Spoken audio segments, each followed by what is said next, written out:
रब का मेहमान है ये, हम पर एहसान है ये। रब का मेहमान है ये, हम पर एहसान है ये। कर लो इबादत तुम, रब का है फरमान।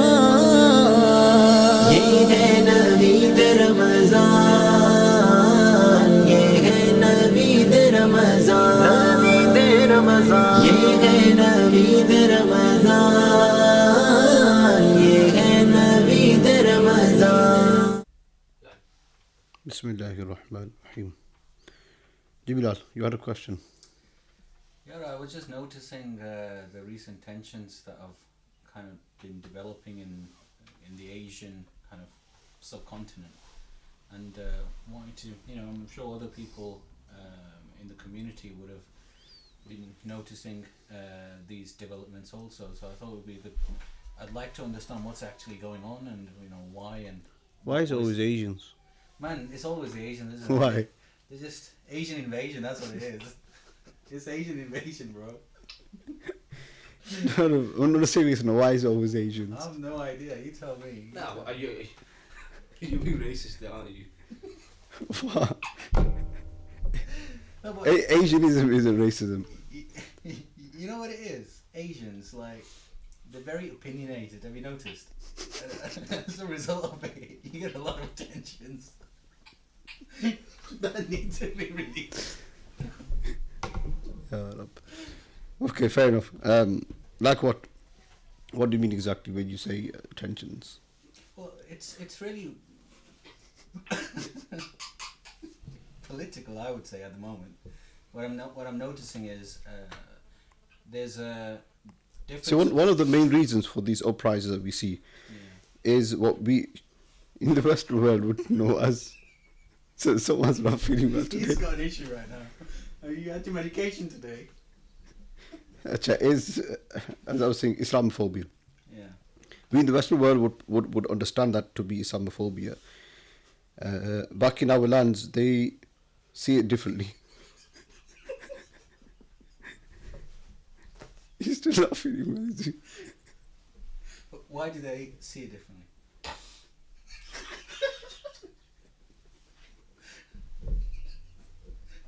Oh, you wanted all access. This is all access, right? But why do they see it differently? This is going to be difficult. ये है नवीद रमज़ान, ये है नवीद रमज़ान, नवीद रमज़ान। ये है नवीद रमज़ान, ये है नवीद रमज़ान। रब का मेहमान है ये, हम पर एहसान है ये। रब का मेहमान है ये, हम पर एहसान है ये। कर लो इबादत तुम, रब का है फरमान। ये है नवीद रमज़ान, ये है नवीद रमज़ान, नवीद रमज़ान। ये है नवीद रमज़ान, ये है नवीद रमज़ान। ये है नवीद रमज़ान, ये है Naveed Ramzan. So the tension we mentioned was Islamophobia. For example, we speak for our subcontinent. One of the biggest issues, because of their affiliation with the religion, to an extent, the Western world, I mean, dare me say, they're not ready to accept such firm affiliation to a religion. Whereas, because religion doesn't really have much concept here, atheism being on the rise, this is also one of the subjects, inshallah, we'll be discussing. But that strong affiliation to the religion is what we see that the Muslim community in the subcontinent and in general in the East, they do feel very strong about. And when that comes across to the Western world, or because of this global village we live in, the Western world sees Islam in a different way. We in the East would see it in a different way. There's always that clash. And when the East is being pushed, the Muslims there, for example, are being pushed on an agenda. they would come out, and the only way that they can display their frustration is by taking to the roads, because the mainstream political parties don't really follow that agenda, that understanding. They see it as, you know, the Muslims, or who we would call the ulama of such, they would see as secularism. Yeah? The secularists will see the ulama and the religious community as the extremists. So they've named one another. You see what I'm saying? Yeah. So one side is saying, oh, you guys are secularists. Yeah. Other side is saying, you guys are extremists. And because of that, you see this uprise. There's never going to be that middle path. And I've not seen in my experience, at least. That's to be honest, that's really unfortunate. I can understand where, if we are living in a society which doesn't have much affiliation to religion, as in the Western world, right? You can understand these kind of identifications to become then developed, as in extremism, and starting to put people into buckets. But if you are in a country which proclaims to follow a certain religion, so whether it's considered a Christian country or an Islamic country or whatever country, then surely by principle of that proclamation, you would think there will be alignment on views towards, for example, openly saying negative things about the Prophet Muhammad sallallahu alaihi wasallam. But I think I'll go off with what Uzair is saying, is that where does it come? Because after doing this at uni, where you have one side who see the ulama as being extreme, and you have the other side who see the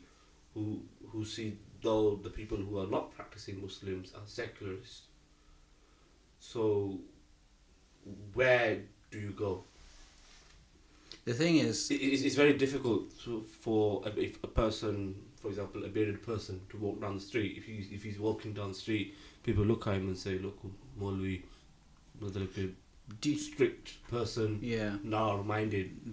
But then on the other side, the person who's a Maulvi Sahib, and he looks a person with no beard, tight jeans, something judgmental kind of so view about certain looks. So both sides are judgmental. You can't say that the person who's practicing is narrow-minded.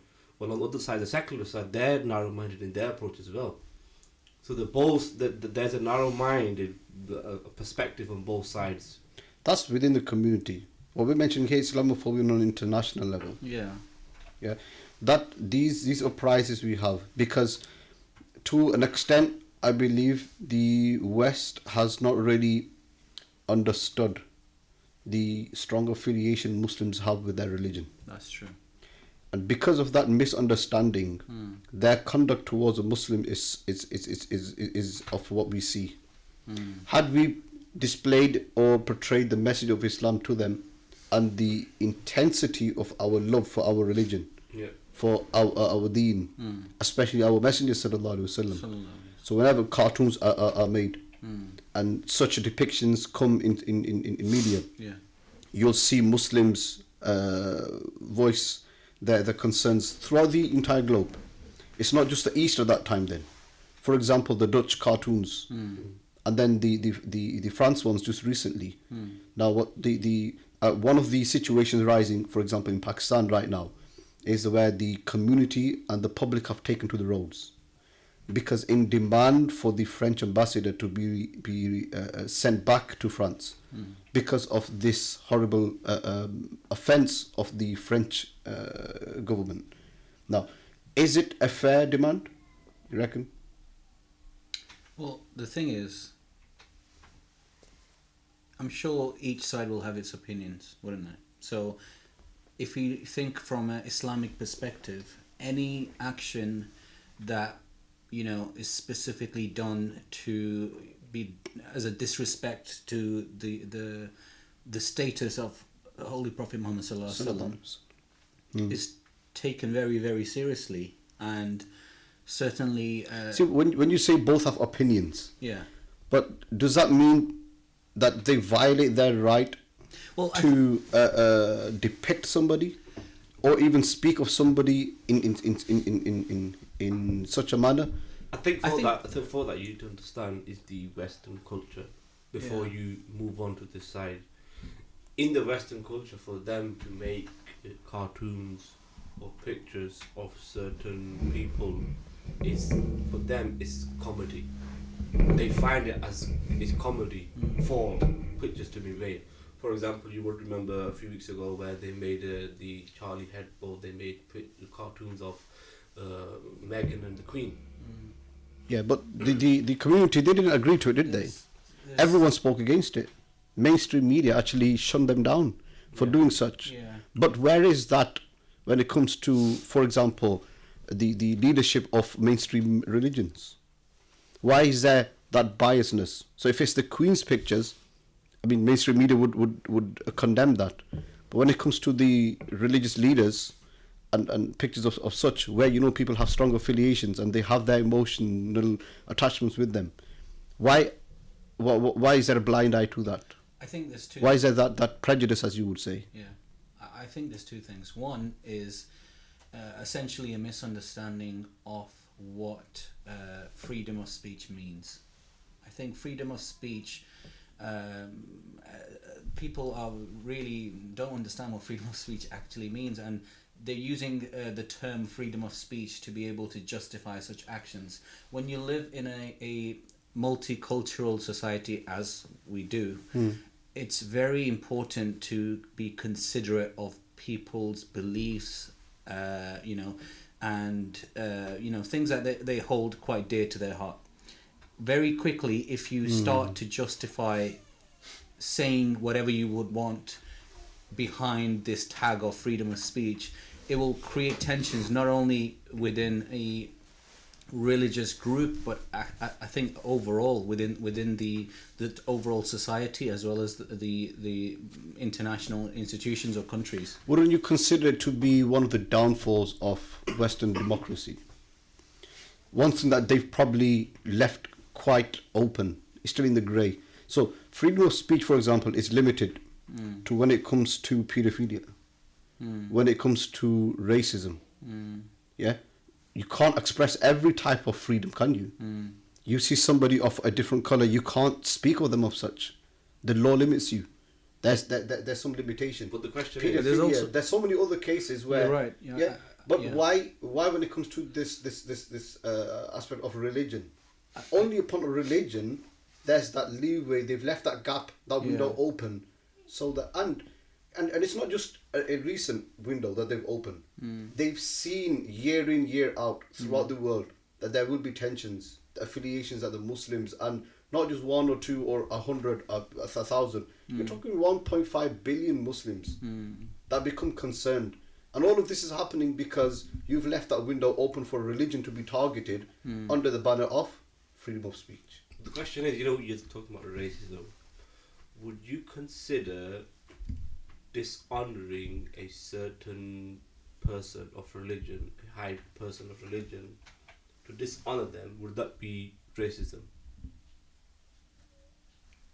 You mean in terms of, would that be Like, so for example, if someone was to dishonor the Buddha, someone was to dishonor Jesus or Moses or even the Prophet ﷺ, would that come under the ban of racism? Well, it depends, isn't it? Like, I don't think it would be called racism because it's not targeting a race, but it's more discrimination. Yeah. And I think they also going That's back the to issue, because people don't see it as discrimination. well, this People is the see thing. Well, this is what I was going to come to. Yeah. I think there's a reason for that, and that's because of the role the media plays. With certain elements, as you were mentioning earlier, it's very given broad coverage, such as the recent kind of George Floyd incident, and other incidents that have caused a lot of tension within globally, really. Because the media picks up on this, and then you start to see certain actions being done in different, literally, areas of life, even within football, and where people are taking a knee and all kinds of things, actions to create awareness. And at the end of the day, it's about awareness, right? If you think about basically any race, non-white race, right? Within the UK, we're a very small percentage of the overall population. It's less than 10% if you actually look at the population, right? So then what That's still not justification. it's not justification, but then what we're relying on is other members of society to play their role within media, within in terms of creating awareness and all of these other things that they do for other topics, such as the topics we've just mentioned. But for some reason, and it's a concern when it comes to religion, and not just Islam but generally, there's this almost like this it's okay to be disrespectful kind of approach. And I'd like to understand what we think we can do about it, because the only way forward is because of the democratic environment we live in. We have to follow the law of the land, and under that, the only way forward will be through legislation. We then put limitations on freedom of speech. For that, it requires mass awareness. exactly. After that mass awareness will come education of particularly the political forces, your local MPs, councillors, for you to support this. Now, up and down the entire country, this requires a movement. You would call it a movement, wouldn't you? Because you need Muslims, not just Muslims, non-Muslims, the entire community to come together upon one agenda, which is that there should be a limitation upon freedom of speech when it comes to religion as well. Where the law has it for other things, why not for religion? But once that's done, we talk about solutions. We wanted solutions, yeah. Yeah. The only real time solution that there is to this is for it to be taken to Parliament, for there to be debate upon this, and then for this to become part of legislation. Once that's done, automatically you will have limitations. An example of that is the Jewish community. Well, this is what I was going to come to. Anti-Semitism, yeah? Yeah. Back in 1940s, that's when this movement started back then. And they were successful in legislating towards their religion, towards the protection of their rights and freedom of speech towards the Jews. If the Jewish community is successful in doing such, why isn't the Muslim community has been successful in this? Would that require for the Muslim community to have more councillors, more MPs within the parliament? No, it doesn't. Like, for example, when the Jews did it, how many Jewish MPs did they have, or councillors? It's about influence, and it's also like, I think also if you think about our society, this really, although it hurts and upsets us, such incidents, really, how many people within the society have decided to take action from a legislative perspective? It's about taking initiative, how right? many would actually voice their concerns? Yeah. I know when these when the France images were displayed a few months back in December. Yeah, it was in December. I remember I did 4 khutbahs on this subject, 4 Jummahs, on this subject of honour of the Prophet Sallallahu Alaihi Wasallam, cartoons, freedom of speech. I spoke for 4 weeks on this subject. And every week I was pushing the public, the community, approach your MPs and councillors, speak to them. Because look, you're the voter bank, isn't it? They need votes. They understand the language of votes. So unless every one of you that's sat in the Jummah right now goes out tonight and speaks to their councillor, emails them. Under COVID, you can only email, you can't write to them. They're not going to take any letters. So to speak to them, have them on your side. And the next week, I would ask them again, how many of you questioned? And straight away you'll see the heads go down. And ask them 3rd week, heads go down again. 4th week, heads go down again. After that, I stopped. So how many times am I going to bring up the same subject? When the community themselves are not going to become active, when the Muslim community themselves genuinely don't actually want this to become part of legislation, and don't want a real-time, long-term solution. The short term, they think, look, just doing a protest, going to London, blocking the streets. That's them expressing their frustration, but it's a short term, a few hours of emotion. I can get the community together and say, okay, we're going to fill up a bus, we're going to go to London, we're going to protest outside 10 Downing Street, and we're going to voice our concern. The Muslims will do that. But when it comes to actually physically, practically doing something which requires action, over many weeks, months, Consistency years, is lacking. no one's going to be there. Fill a bus, go to London. It's a one-day thing. Yeah, it's a trip out. Let's go. Everyone's down for that. But real-time talk, how many people actually genuinely want to do this? And that's exactly what you're saying. It's because the Muslims are not genuinely doing something about it. Yeah, it's. I would honestly put it down to lack of interest. I genuinely think. That's another. Although people say they're upset, and maybe they are and they're not, but I would genuinely. I don't think it's. They're upset to the point where it's driving action, and action meaning according to the democratic, what more procedures. What more? What more would the Muslims? Well, that's the thing. It's you're being too how would I say critical there. Some people are actually very busy, where they haven't got time for to go out to the MP. But how long does it take for sending an email, man? Yeah. Come on. Yeah. An email takes 5 seconds. Yeah. If you go on the Parliament page, you can get access to all the MPs' emails. The councillors, local councillors, give a Google search. Local councillor, his name, his email will come up. Send an email. This is my concern. What's your response to this? One thing I was just thinking right now, and I think that might be relevant, is even though we live in in the society that we live in, because of families migrating from different areas of the world, even though now they are situated here and they have families here, the mindset that they bring with themselves doesn't necessarily change. And what I mean by that is, in the Asian continent, probably the most effective way to get action happen from a political standpoint is to go out on the streets and protest. And we bring that similar mindset into the UK and the Western world, and we expect it to work, because that's the way we've kind of dealt with these things back home. Yeah. And I think what we need to realize is these things don't work. We're in a different environment where things need to be dealt with in a different through a different approach, and we're still kind of trying to put what they call it, a circle in a peg hole. Do you understand? So it's there's a reason why it doesn't fit, because the approach we have, we're bringing it from back home, and it doesn't apply to this environment. I'm sure people imams and community leaders have spoken on this up and down the entire country. Yeah, but that one sentence that you mentioned, a lack of genuine interest and concern and wanting a genuine change. Until that doesn't happen, and that needs to happen in the heart of every Muslim who lives in the West. Until that doesn't take place, nothing's really going to happen. I think I'm gonna be a bit gonna be critical upon you. People are actually busy in their lives. For example, they need to go. For example, a guy who wakes up at 6 o'clock in the morning. Yeah. He's gonna drop off his kids to school, and then by 9 o'clock he's gonna be at the shift. And then he's gonna come home 5 o'clock, 6 o'clock. You get knackered. Okay. And then pause.